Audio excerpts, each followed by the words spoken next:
Hello, everyone. Good evening. Aradhana Tiwari from Be the Change by Aradhana, Access Consciousness Certified Facilitator, Empowering and a Leadership Coach. And of course, here to take the Be the Change talk show. Before I start, Be the Change page is an invitation for you to bring your capacities out and introspect yourself, what you have been really looking for from the world, whatever field you have been into, but you have always been wanting someone to acknowledge you for who you are, what you know, and you wanted the world to know, but nobody's asking that, right? So for me, I always waited for that. And thanks to Access, I probably found myself, and I'm willing to show up as who, what I be. And it's such an invitation in my world. So here today, it's the like I invite every Sunday a guest who's a celebrity for me, because the person who had that whole courage to show up in the world as who they be, what they be, in spite of all the odds, they didn't give up, and they just were like, no, we know something, and I'm ready to share that with the world. In spite of all the judgments, they were going willing to jump from the cliff of the mountain and see if they survive. So for me, each one of them is a celebrity, and every time I talk to them, my world melts and something new opens up. And the whole idea is I share this talk show with you. So maybe as it melts my world, it might melt your world. And if you or any of your friend is actually making that change on the planet, and it's been a gift, please get us connect with us, and we will be happy to invite them on this talk show and let the world know what gift you have to share.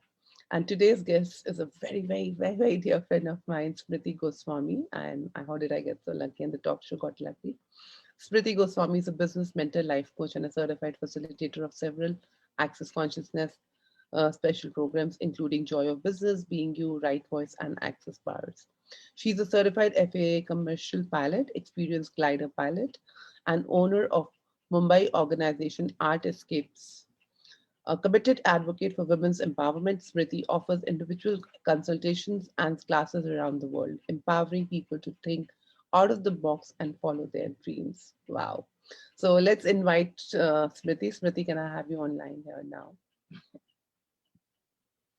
Hello. Thank you, thank you, thank you, thank you. And welcome to this space, Smriti, for Hi, joining. Aradhana.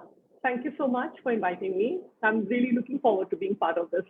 Yes, so it's so exciting. It's like, when every time my friend joins in, I'm like, yeah, I know this, I know that. But as I was saying you before the talk show, that this is all about your personal life, the gossip behind the camera.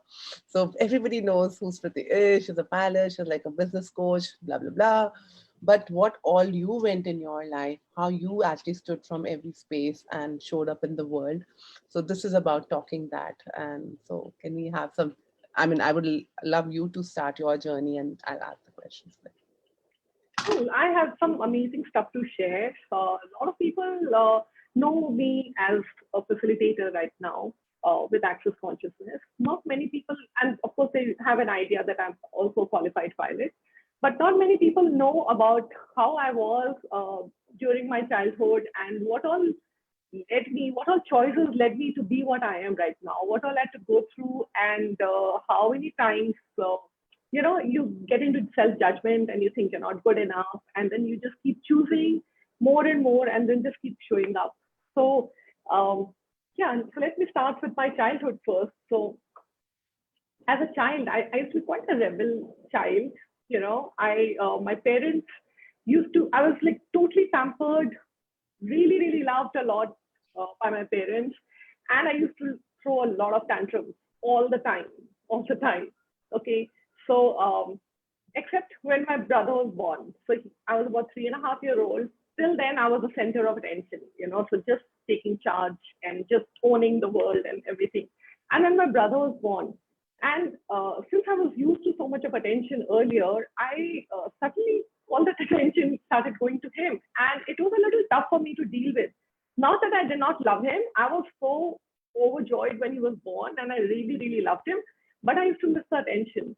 And one day, my mom saw me with a knife in my hand next to his crib, and she just lost it. She was like, "What the hell is going on?" Um, she was really, really, really upset about that, and she You mean literally you wanted to kill your brother?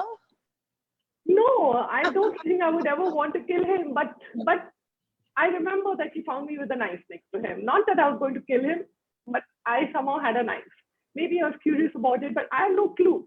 I was too small to even think I can kill somebody with a knife, but it just maybe just must have been a coincidence. I'd like to believe it was a coincidence. Anyways, but when she tried taking away the knife, I threw a fit and I would just lie down on the floor, throwing major tantrums. And then that day, so she was really upset. Usually she used to give in.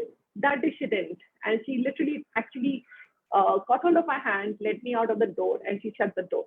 So basically, she threw me out of the house.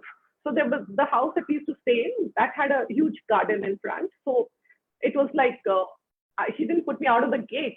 I was still within the boundary of my house, the walls, but yet I was out of the main door. And so I couldn't believe it. I was just in so much of shock, and I kept crying and yelling. And I knew she was right up behind the door because I could sort of sense her presence there. Till I stopped crying, and then I said sorry, Mama. And then she opened the door and she hugged me, and everything was fine. So the reason I'm narrating this is because few like since I'm an access consciousness certified facilitator, and you keep coming up against a lot of things. Somewhere I had sort of not I used to hesitate speaking up for myself over the years, okay, and I used to wonder what's exactly going on. Why do I keep hesitating speaking up for myself, or taking a stand, or making a demand, or asking people anything from anyone? And during one of the sessions with Dr. Dane, he mentioned, he was like, how old were you?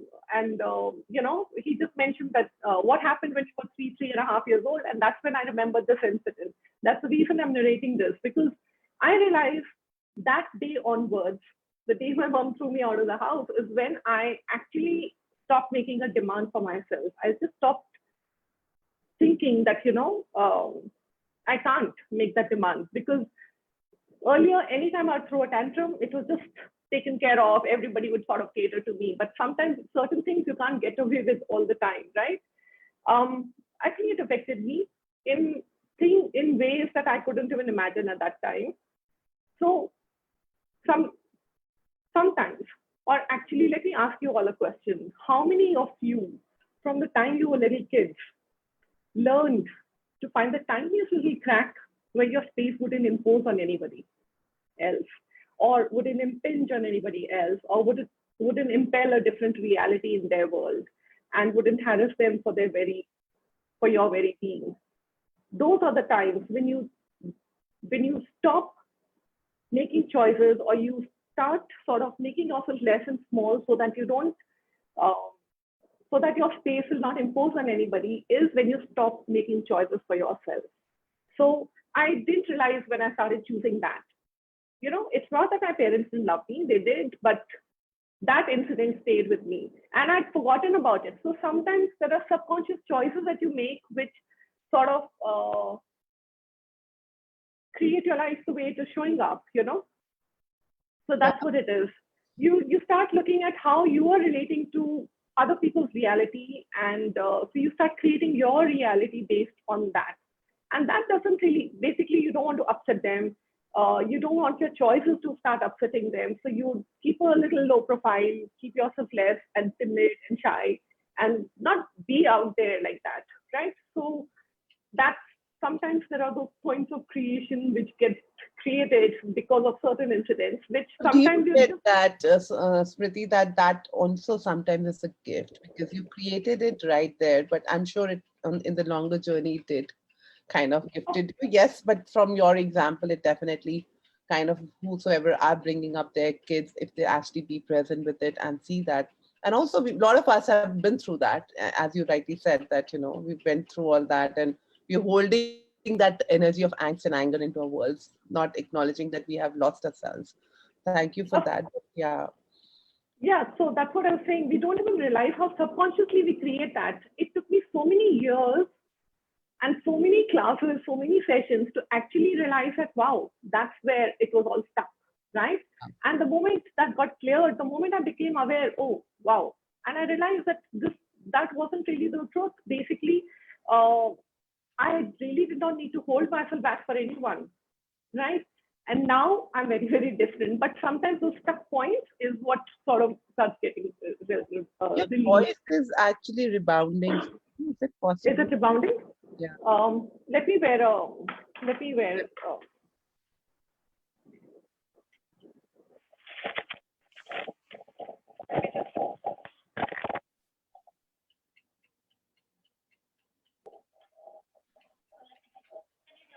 We can't hear you.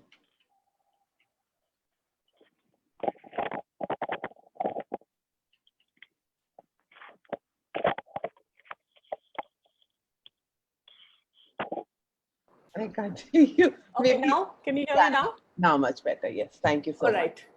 Yeah. So, and what actually made you then look into this, Priti? Finally, what was the breaking point that you could actually go into your world here and crack that out and get yourself out of it? Can you share that?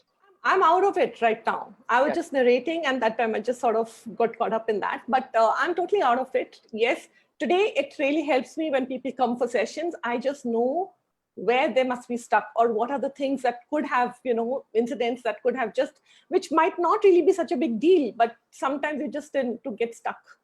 Correct. So yeah, now it's so much easier for me to come out of that. Wow. So come having said that, because of that, I used to be very, very shy. I made sure I did not impose on anyone and, be quiet. Be usually a very quiet child.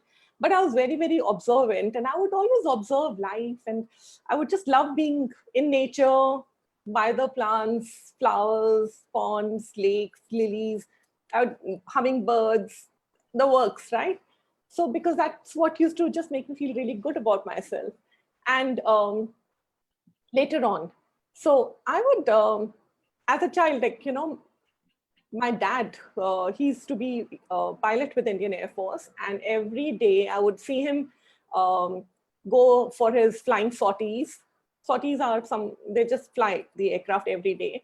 And so he would be dressed up in his flying overalls, and I would be just so fascinated. I was like, man, this is something I would love to do too. So that's where my love for flying started, right? I used to be a very, very quiet child. Yes, I was stubborn, but I used to be, yeah, very, very, very shy. So I wouldn't really interact much with people. But being shy, I actually made really bold choices in my life with things, choosing to do things which most people wouldn't even dream of doing. And flying and scuba diving and all these things are one of them. Okay. And I was actually more keen on becoming an Air Force, joining Air Force as a pilot. But during that time, they didn't take women pilots in Air Force. They used to mostly uh, uh, induct women for administrative work at that time. By the time they started taking women pilots, I was over age, just by a few months, and I couldn't join that. I couldn't apply for that. So I almost went to the USA for my flying, but I chickened out last minute because I couldn't imagine going and staying in some different part of the world all by myself. Because, as I mentioned, right, I was very, very pampered, very taken care of, very sort of protected childhood I'd had. So, um, anyways, so during my final year of college, I used to also I started flying at the Delhi Flying Club. So one whole year I was flying with them. The flying was very slow because after about a month or so I would get a few hours or half an hour of flying. So it took me one whole year to just do 6 hours, and that's pretty very, very, very slow, and that doesn't really work well like that. Eventually I also worked with my mom in her advertising agency. She used to own an advertising agency. So I worked with her for about 6 to 8 months. And then I joined as a cabin crew. I joined Modi Luft, Tower Air, and then Air India. And I must have total flown as a cabin crew for about 3 to 4 years total. Somewhere around that time, I also got married. And then I had two little kids. And one day, we had just gone on an outing, and life was good, right? I was enjoying my life and everything. When we were coming back from the US club one night, and my mom was over here, she was with us in the car, and then she mentioned something about not being very happy about my brother where his workplace. Basically, she was like, I wish he was doing something else at that time. So my husband just said, why don't you ask him to become a pilot? And she's like, no, but he's chosen a different field right now. So how he's done his MBA and all. So how can he just go in for flying? He's like, anyone can choose to be a pilot. And even Smriti, if she wants, she can just go ahead. And he just must have just said it just like that. And I was like, wow. So I had holding a little baby in my hand, my younger daughter, and I have a 4-year-old son. And I'm like, I just couldn't sleep at that time. I just couldn't sleep that night. And I was like, why did he say that? And I was like, okay, cool. I don't have to kill my dreams. I can still choose. And that's when I decided, okay, this is it. I'm So you never choosing gave to be up. a. So you never gave up, huh? I never gave up. Where it was suddenly an awareness that, you don't have to think that you're overage or now's not the time, now that you've got marriage. Marriage is not an end of the world. Okay. It's just a beginning of so many more beautiful moments. So you don't have to be stuck with things. So that's what it led me to. So I pursued flying. Um, by then, certain things had changed where I had to sort of, you're supposed to have maths and physics in your 12th standard, which did not, maths is one subject that I really, really hate. So I let go of that subject. And I was like, cool, thank you, bye bye. I don't never ever have to study maths. But now to be a pilot, I had to have cleared 12th standard maths. And so I had a word with my father in law. He said, just give me 24 hours and I'll do something about it. So I went to, he took me for an admission to an open school. And once I went there, they were like, okay, next year you can appear for the exam. You have to study for 1 whole year. I said, I don't have time in hand. I need to clear the paper now, this month. So it was February, and March was the paper, the final board exams of 12th standard. So I just had exactly 1 month to prepare for those exams. Thankfully, they gave me the admission, and I came back to Mumbai. So there was this guy from IIT who used to come and teach me maths. So 4 hours, when you're talking about never give up, never give in, it's all about making choices and making things happen no matter what. So a subject that I used to really hate, something that used to just go above my head, I made sure that I go ahead and learn that. And I just had 1 month to prepare the entire year's syllabus. So 4 hours a day he would teach me. I would put my kids to bed by 8 o'clock. And so 8 p.m. to 12 p.m. is when I used to study. And then the whole day I would be doing the homework and so on. And so I went ahead and I cleared the paper, went for my flying. Those were really, really beautiful moments. That is And beautiful you're sharing, Smriti, because it's like, how many people of us, we like look for the reasons of not actually choosing and waiting for something to drop from the head and, have the money in your life or do something which you really truly want. But, you're that dedication of being present and studying 4 hours, a subject that you hated like how. But, so, you knew that this is the step that kind of will create in your world. I mean, guys, I hope you're listening to this. This is like a great invitation. When you want to do something and you're so dedicated, you will do any and everything. It depends how committed are you to have that in your life. And I think it always takes my heart away when Smriti talks about it. It's like, thank you, Smriti, for sharing. Yeah. so yes, I would endorse that. Like, I always tell everyone, the universe always falls in love with a stubborn heart who chooses never to give up. So if you're really, really determined, nothing can stop you from achieving all that you desire. So that's how it showed up for me. And I'm glad you brought up money here. You just mentioned Yeah. money. I did not, when I chose to fly, I didn't have any money saved up, and it is expensive. And I started saving. I made sure I went to different banks. I took students loan. I did everything. And they're like, you're married, you're this age, how can we give you students loan? But I was like, thankfully, there was one bank who just agreed. Wow. Thankfully, I don't know what, I did not have access tools at that time, but thankfully one bank agreed and everything just worked out well. Basically, what I'm trying to say is, you do not give up, no matter what's going on, no matter, even if you cannot see any possibilities uh, out there in the future, nothing, if there's total darkness, but you still keep on choosing. You don't give up that choice, and things just start showing up. You say a There, bit more around here, Smriti, because a lot of people, get confused about choosing and everything, and keep going because people do not know how to choose it. They'll keep saying, "Oh, I'm waiting, I'm waiting, I'm waiting." So waiting and choosing is a lot different. Can you say a bit? so what happens is most people think when they have to make a choice, they have to look at what that choice will create. So they try to analyze it, try and look for the pros and cons of those choices. And that really stops them from making that choice because they cannot see where that the money will come from or how they'll make it happen. I would say when you are aware of an energy, when you just know this is what, there's this inner knowing that you have, there's things that you want to achieve, that you achieve, desire to achieve, there are things that you would really like to create in this world, even though it's not, you can't define it, but there is an energy about it. That's what keeps you going. So you make a choice without really looking at the pros and cons of it. You just go for it, even if there's nothing inside. There are so many times, let me give you an example. I was in Paris for the attending the Talk to the Entity facilitator training, and I had to attend the Being You training also, but I didn't have the money for it. And it, as luck would have it, so I just spoke to a friend, one of my colleagues, and I just said, "Okay, can you just facilitate me here?" And she just told me, "Smriti, if money was not the issue, what would you choose?" And I was like, "I choose the Being You class." And she's like, "Okay, cool, just go ahead with it." So before sleeping, I just said, "I'm choosing this class. I don't care how it shows up. I don't care where I'm going to get the money from, but I'm choosing this class." When I made this choice, I was also willing to go there and talk to them and ask them, "Can I pay you later?" I was just willing to be and do whatever it takes for me to be able to attend that class.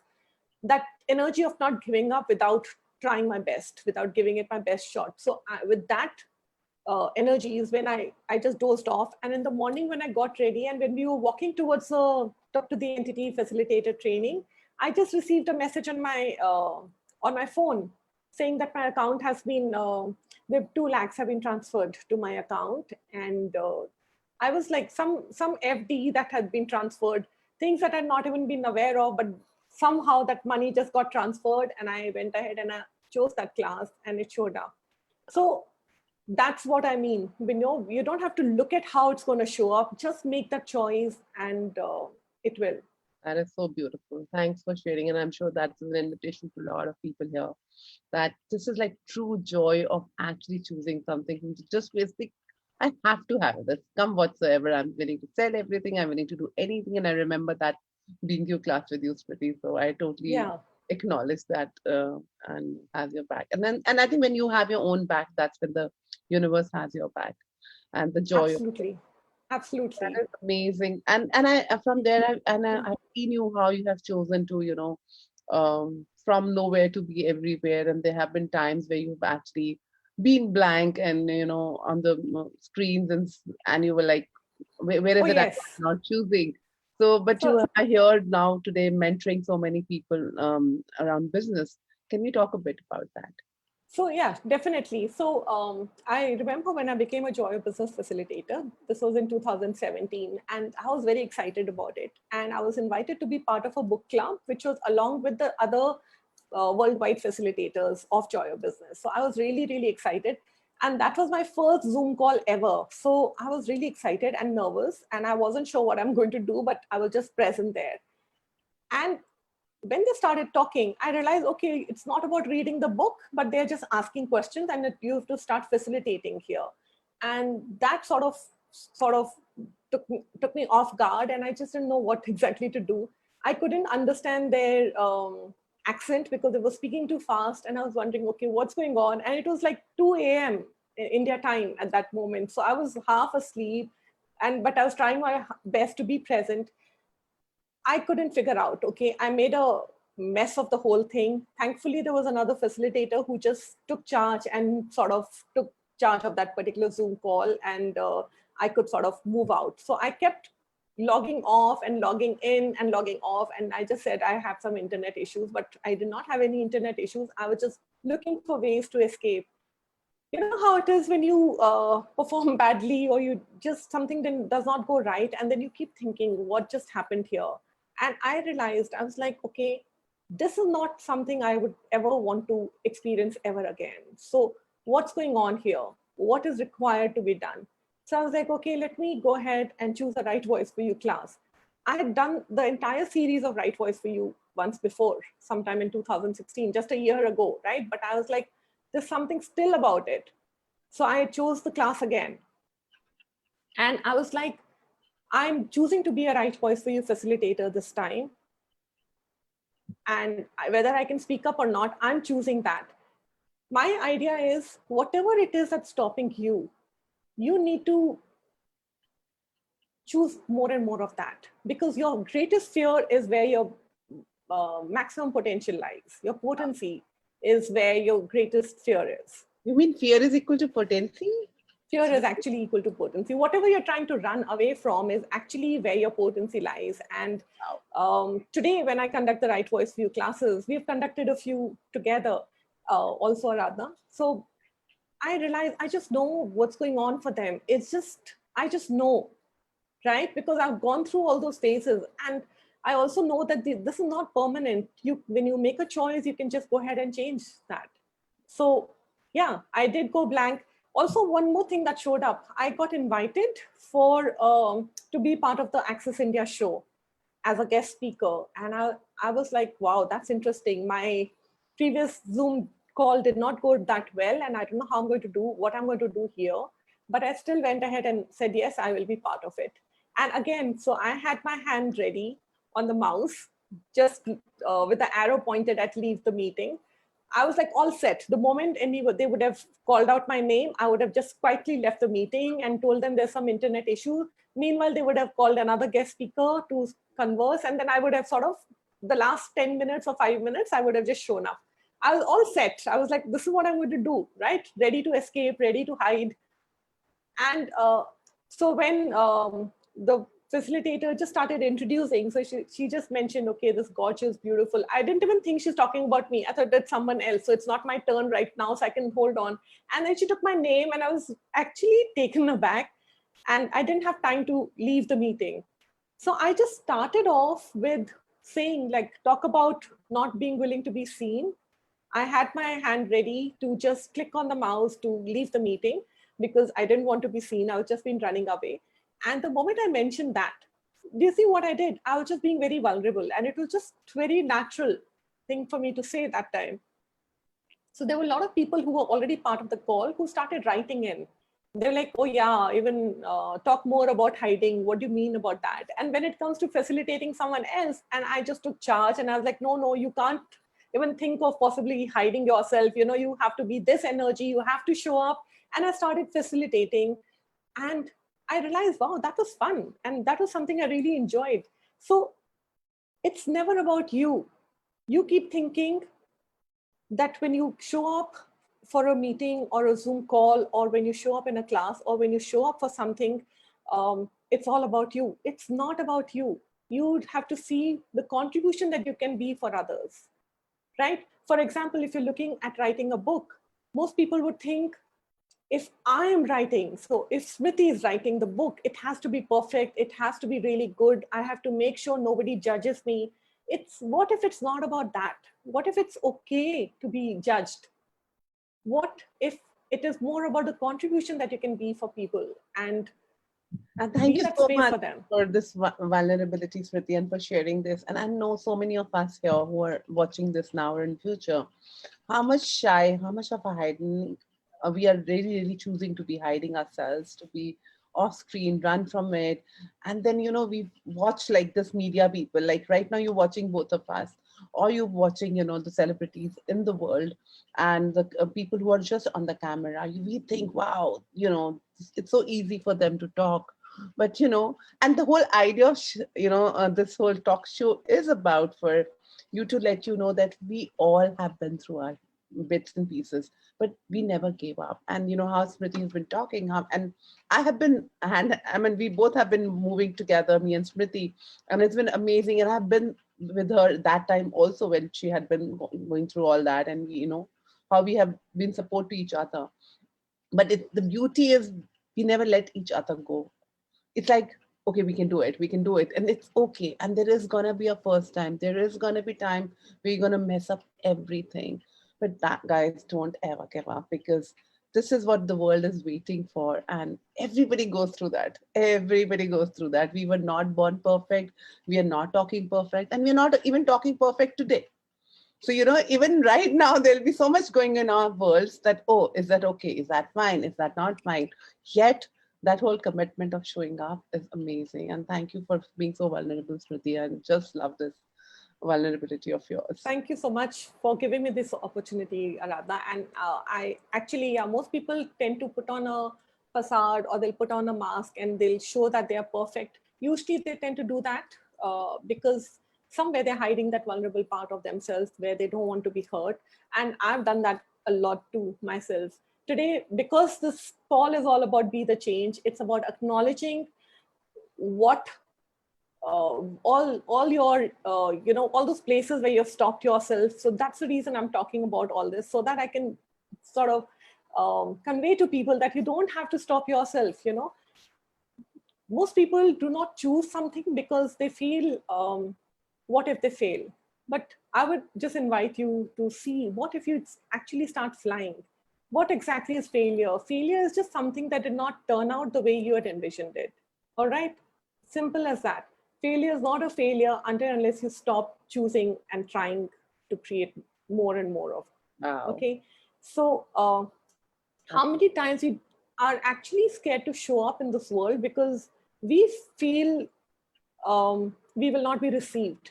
So all our lives, all that we keep trying is waiting to be received by people, waiting to be validated, waiting to be acknowledged. And those things are actually, the moment we start acknowledging ourselves, the moment we start valuing ourselves, things just start changing. People start seeing that energy and start choosing to value you and acknowledge you, because you know what, you are choosing to see that in yourself. So these are the spaces that most of these classes actually invites everyone to. So, now coming to your personal lives, I mean, I know your Yeah. husband, family. So, how's that been like being in India? That is one most thing. And you now a business mentor. I think we'll come back to your business mentoring. But all through this while, when you were bringing up those two kids, and and that's in one side you're going through all this, one side you're handling them. So, can you talk a bit about that journey, so that I'm sure a lot of women and men here would like to hear that too. Right. So you know how it is, like a typical Indian housewife. I just, since I gave up my job and I was just being there for my kids full time, being a full time mom, and actually I loved every moment of it.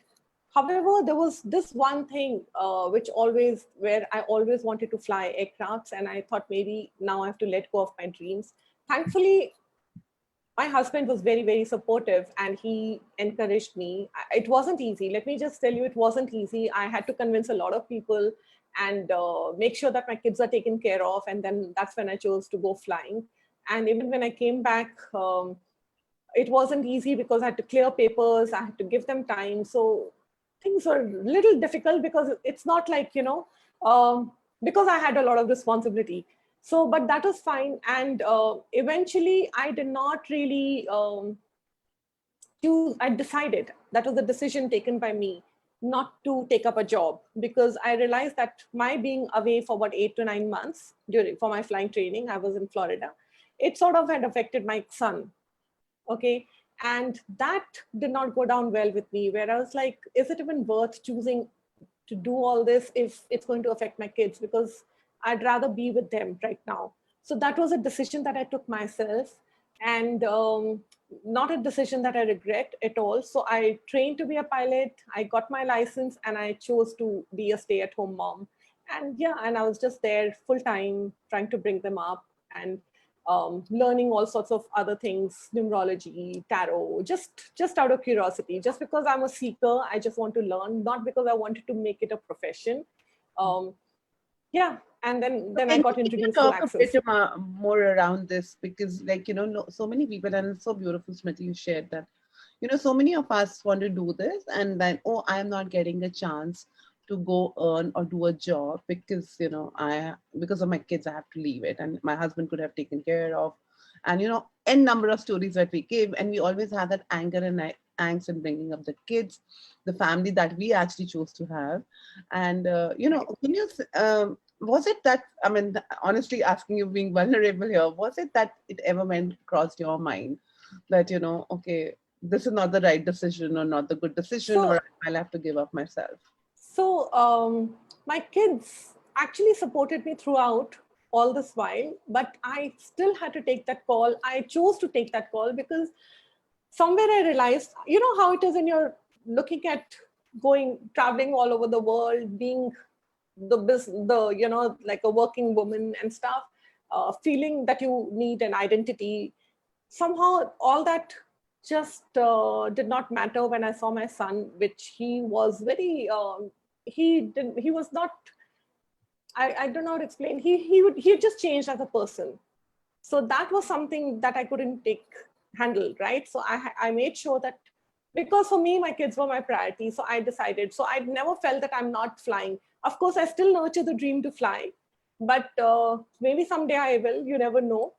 But I took that call and I don't regret it at all. You keep learning, there are other things to do in the world. You don't have to always just go out and earn money if that's what it is. Some people do it for self-worth. Some people do it for whatever reasons. Everybody has other reasons, no judgments on that. But I would just say marriage and kids should not stop you from making a choice. End of the day, it's a choice that you're making. And choose whatever would make you happier. Because a happy mom would be a better mom. A happy woman would be a better mom to her kids, whether you're working or not. If you think that you have to, you're missing out on creating a great life because of your kids, I would say just choose whatever works for you. Wow. I'd rather you choose to be happy in whatever it is that's going to create more for you. So no judgments for people who choose not to work, or for women who choose to work, leave the kids behind. Whatever it is, they know what's the best for them. That is so So beautiful. no judgments on that. So Thank you. That was I let me just share something here. So when I went for the Joy Business training, my kids and my husband joined me 4-5 days later. They joined me at San Francisco. Okay, and before they were leaving via Delhi, and my brother was planning to write a book, and he just spoke to my daughter, and he asked her a question. He's like, "Who's the woman you really admire?" He thought he'll mention some sportswoman because he was looking at, writing a book on women empowerment and some such thing. And so my daughter just mentioned, she just said, my mom. She's the woman I really, really admire. And he's like, wow, that's interesting. So what makes you admire your mom? What do you like about her? And she just said, the fact that she stands up for herself. So whatever choices you make, whether you're a working mom or you're a stay-at-home mom, the space of empowerment that you hold for your kids is more important. wow. Right? When your kids see you making choices and not giving up on anything because of whatever reasons, when they see you choosing all the time, that's when you're encouraging them to choose for themselves too, choose greater for themselves too. So that's a space I would like to invite everyone for. Yeah, you leave people with no excuses. Right. How many times they give that excuse that we are not choosing because of our kids, because of a family here. Anybody listening to this, no So more. when you're talking about choosing, when we sort of tend to give up choosing, let me just narrate something. Something about judgment is what I'd like to talk about, a little bit about Yes, that. sure. When I was starting out on my Access journey, there were some people who really created quite a bit of mess for me, where they would judge me for every choice that I was making. There was like a lot of gaslighting, a lot of judgments where they put everyone, all my close friends against me. And it was not a very good space to be in. And I realized that, people tend to judge you only so that they can stop you, only so that they can control you. And you need to keep on choosing more and more. So every time each one of us have a choice, whether we can just be here and start responding to those judgments and stopping ourselves because someone will not be happy. My thing is, what I'd like to invite you guys to is that you making a choice, and if any of your choice is toppling the apple cart of other people, it's not your problem. Okay, you're not in charge of their happiness. So just be very aware of that. You keep on choosing more and more and more and more for yourself. Okay. When somebody is judging you, just use that as a fuel to create more. Turn around those judgments 180 degrees to create more for yourself. You know, it's like, you know, how an arrow can only be shot forward by pulling it back. So when people are pulling you back with their judgments, use that as a force to actually propel yourself into greater heights and into choosing more. Woohoo! That's So amazing. I'm loving this conversation, and I hope all of you are too. If any questions anybody has, is most welcome to put it in the chat. And yeah, thank you. That's beautiful, Smriti. And how about let's talk about your, I mean, I can keep going on with you, and I'm so grateful for you to be here. It's like, how about your business mentoring? And you have been, so what does business looks like? What is business? Like people have this phobia, especially I always had the phobia with the business. So what is business? Can we talk a bit about that? business is so actually like the founder of Joy of Business, Simone Milasas. What she always says is, when if you have blood running through your veins, you are in business. So basically, for me, uh, I used to think business is all something different till getting into Access. I realized business is about creating your life. The Wow. creation of your life is your business. So it's not about just going out there and earning. Business is, for most people, business is being busy or busyness, right? So they keep whiling away their time. They're not really creating anything. They feel stuck at times and they don't really enjoy that work. So they keep wondering, why are we even here? And it's really difficult. And usually people cheat you in business and so on.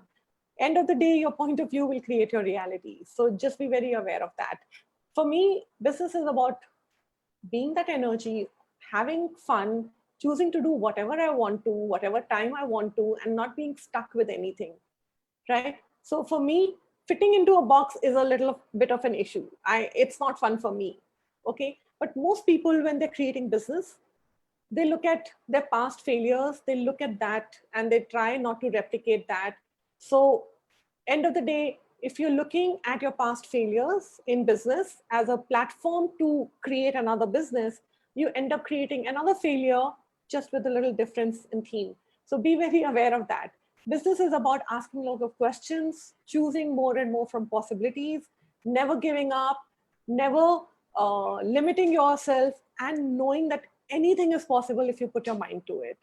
And how much fun, whatever it, when you're having a lot of fun, you tend to create much more.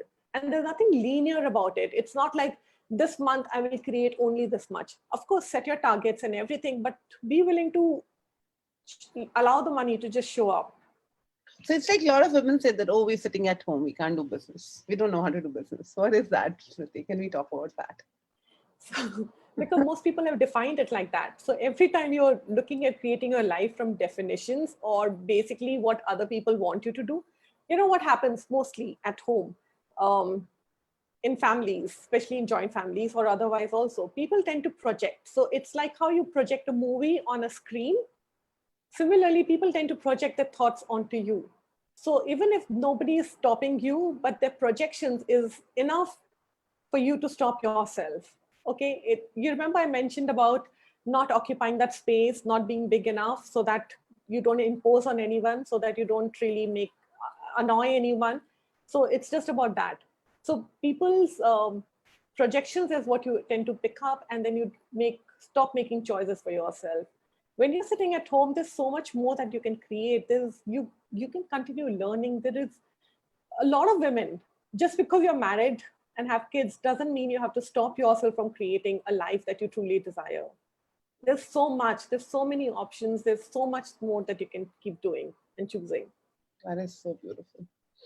And what else would you like to tell, Smriti, to my, So I'd like to talk a little bit about some certain incidents during my flying days and how they actually showed up. Let me just talk more about that. Yeah. So when about, you mentioned something about following your knowing. Yeah. So I'd like to talk a little bit about that. Yeah. So I was asking Smriti the question that I know you've learned it with everybody, but what is it that you know? And that is the invite to be on the stage that everybody knows something special. So let's just hear out what Smriti knows something special about. Cool. So during my private pilot license check ride, okay, so there was this instructor who was an FA uh, pilot who was taking my check ride. So we were in a small aircraft with just Jeff and me there, and so he was. So you know how before a flight there is a viva, there is then you have to go for there's a written exam, then there's a viva, and then you have to go for the final practical check ride, okay, in the aircraft. So there are a whole lot of dangerous maneuvers that you have to do to clear the private pilot license. So there was something known as a turn around the point, and you have to, so your aircraft is like this, and you have to tilt it 45-degree angle, okay? So you're like this, and you have to maintain the horizon on the same area, and you have to just turn around all the way 180 degrees, and Wow. then level off, and then turn in the other direction and come back like that. So on that day, he asked me to do the turn around the point. So I located that area, and I just tilted the aircraft wing like that. So it was tilted at a 45-degree angle. And the moment I did that and I started off on my turn, my aircraft door opened. So I was like this area, and the aircraft door opened, okay? And I just knew that I was all strapped up, but it had just actually become ajar like that. Luckily, I was moving like this, so the aircraft, it wasn't obstructing it. It was just ajar. I knew I wouldn't fall off because I was all strapped up, but it happened, okay? So I was just calm. Surprisingly, you just know, right?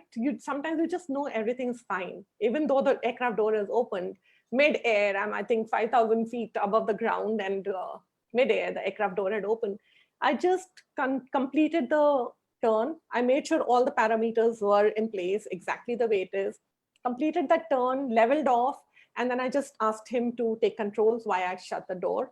And then I said, okay, my controls, and I just went on to the other turn, and I went and I completed that. Then he asked me to, of course, do a whole lot of other maneuvers. After that, there was this place where I had to do a short field landing, where when you're coming into land, you land only on the numbers. So the aircraft, the runways, there are some numbers there right at the beginning of the runway. So he said, you have to land right there. Suppose this is to practice in case there are short runways. So I realized I was pretty high and at a great speed, like more high speed also. So I decided not to land at that moment. I decided to go around. So I just mentioned to the ATC that I'm going around, and I went around, and I came back again. And again, the same thing happened. And I said, okay, I'm going around. So twice this happened, okay? And I was like, now he's going to fail me because I couldn't land on the numbers. So he said, okay, go back to your our aircraft, our runway. So we went back to that place, not that, because we were in some other city that time. So we went back to Lantana where we had to land. He said, you know what to do. I said, yeah, I have to land on the numbers. And that's where I actually beautifully landed on the numbers, and everything was taken care of and all fine. He said, now I thought he's going to ask me to take off again and maybe make me do some more maneuvers and all. He said, go back, let's go, let's head back. So you know how it is, usually they just get off the aircraft and they walk back to the office, while I have to sort of secure the aircraft, tie up the wings and all that, and then come there. So when I went there, I thought he's gonna flunk me because I couldn't land on the numbers, and then the aircraft door opened and it was a mess. So when I went there, he's like, he asked me questions, and he's like, do you realize you are a very, very safe pilot? You did not just land on the numbers. You didn't land for the heck of it because you knew you were too high and you were at a higher speed. So a safe pilot is what we look for. And the fact that you had the presence of mind and you were calm in spite of the door opening, which is really commendable. So all the best and congratulations. So I got my private pilot license like that. And I was like, you think at that moment, people will sort of, they might shout at you, or the instructor might be really upset with you for doing all this. But I would say always follow your knowing. Wow. You know the best what is true for you, what is true for you at that moment. So I was okay. It was okay if he would have failed me, because of course I didn't land on the numbers, but sometimes you have no idea what they're actually looking for. For him, being a safe pilot was more important, right? And if the, yeah, so that's what. That is so beautiful. That is so beautiful. And I think it's amazing, and to have that calm. And I mean, had it been me, I would have passed you like how, like, okay, and I'm sure you did. But and that's such a beautiful example of trusting you and not, and it's so many times, Smriti, I think it's happened with me too, and so many of us have, because my mom is going to scold me or my teacher is going to scold me, we're going to commit that mistake. We are willing to be wronged because the pressure is there, rather than still holding. It's okay to be rejected by them, but as long as you have your own back and you don't reject yourself, I think that's the biggest gift one can be to oneself. But this is like amazing. I think it'll stay with me so beautifully. Thank And you. I would thank you for that. I would also like to share one more thing where, you know how it is when um, things that suddenly show up, being present, being totally focused is what will get you out of it. So during my CPL check ride, it was the same person again. And I had to go for the check ride. And he just pointed at one place. I asked him, where are we going? So he just pointed at some place on the map and he said, we are going here. And I thought, you're just joking. So I didn't take him seriously. Anyways, now I'm in that aircraft, which is a multi-engine. And there are at least 3, 4 more people sitting in the aircraft behind me. They were also students who were also training, because they were going to take turns. So it was my turn to fly at that moment. I said, where are we going? Because I thought he'll keep telling me, go here, go there. He says, see, I pointed on the map.